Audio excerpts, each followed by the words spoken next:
and it was the worst phone call that anyone could ever receive. I heard her say that John had been shot, and I fell to my knees, just hoping that he was okay. My name is Erika Vilaro. Hear my story.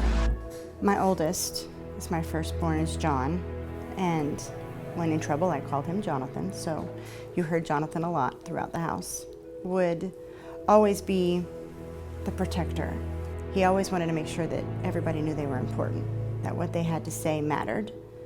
He loved to be a part of the band and participate and teach somebody music, whether it was understanding the notes or learning how to write the notes.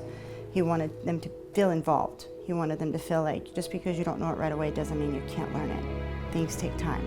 Good things come to those who wait. You put in the work, you put in the effort, and you're going to get a great result at the end. One of the things that I think people carry with them when it comes to John is if he had it, you had it too.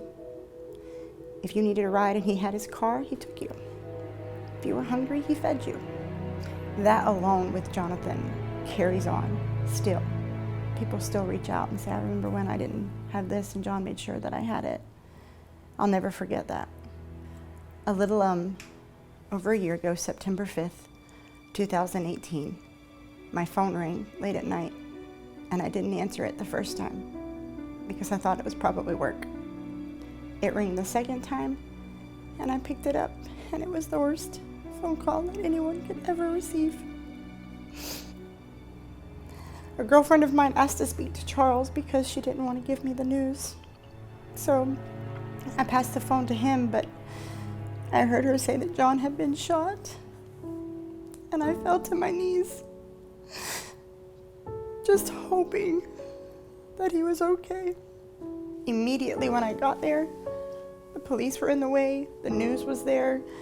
I couldn't find anything out. So I was still hoping and praying that maybe, just maybe, he was injured, but he was alive.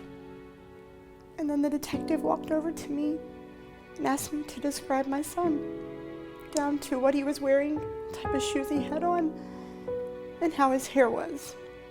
In that instant, I knew he was gone. And no matter what, I just didn't want to accept it, so I waited. 6 hours I stood there and waited for them to go inside, take their pictures, look around, put their tape up, get their measurements. And then when they wheeled my son out on a gurney and put him in the back of a coroner's van, I knew that he was going to his forever home, and that I'd never really truly be able to put my arms around him again. So I started to beat myself up that I didn't do enough. And it put me in a very dark place that I didn't want to plan a memorial. I didn't want to put together a service. I didn't want to share him with anybody else. I wanted to just keep him for me. But then there was a moment I'll never forget. My house was full of people. Everybody was asleep. And I just had a moment where I just felt as if he was right there with me, telling me, you can do this. You're a warrior. You raised me. You raised me by yourself. You raised me to know that I mattered. Let everybody else know that they mattered to me. I know who I mattered to. You don't have to worry about that. So I decided to interact with more children. Shortly after John was taken, I went to an event called Kids Peace Charity Event, which is a nonprofit organization that helps kids in foster care. And it was hard to sit there that first night and not be all in my feelings and just want to take them all home and do what I could and love them the way that I love John. So I wanted to do something in honor of John for those kids where they would know just how important they are to someone that they never had to come into contact with. So I partnered up with a buddy of mine named Jonathan, which was good for me because I got to say my son's name all the time. And we put together a chair. In putting together that chair, there was constant reminders and stories that we were telling. So it was almost like he was still here, just not physically. But remembering him and sharing him with somebody who really didn't know him like that kept him alive, kept my heart beating for him. And we put together the chair and we got everything together, and then we partnered up with another organization, Bubba's, a restaurant here in town, to help kids in the band, because John was in the band. And getting into that, I learned that there was a lot of kids who just didn't have the funds to be able to partake in those events. To where John would help them in certain ways, I wanted to help them in the same ways in honor of my son. So for them to feel like, hey, somebody who matters cares enough about me to help me with this, made me smile, made me feel good to know that John was still impacting, even being gone. So when you think about the spiritual aspect of it all, right? As a grieving parent, a bereaved parent, you think, how could God do this to me? How could he punish me? God and I we're in the middle of a good argument, a good debate, you know? I don't question his plan, but I'm just curious to how his plan is going to work out. So there have been days, and there will probably be more days where I'm more angry than others.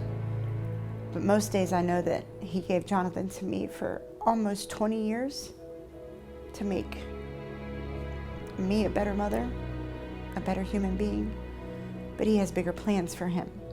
And though I might not understand those plans, I like to think that on my darkest days, that John is shining bright in his next chapter.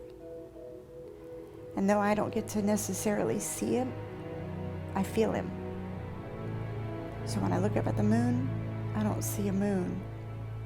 I see that big bright star, as if it's my son just looking back at me, letting me know that he's so close I can't touch him, but I can see him as clear. Some nights clearer than others, other nights it's a little more off in the distance. But I know that he's there all the time. If you're a parent struggling through the loss of a child like me, my words of encouragement would be, it's still okay that you hold on to that grief and not be ashamed of it, because when you love someone like you love your child, there's no way to cover that up. There is no mask for that. So loving your child through the good times and the bad times is what your child would want you to do for you. And by doing that, you're still being all that your child saw you as, a warrior. Warriors don't just have good days, they have bad days too.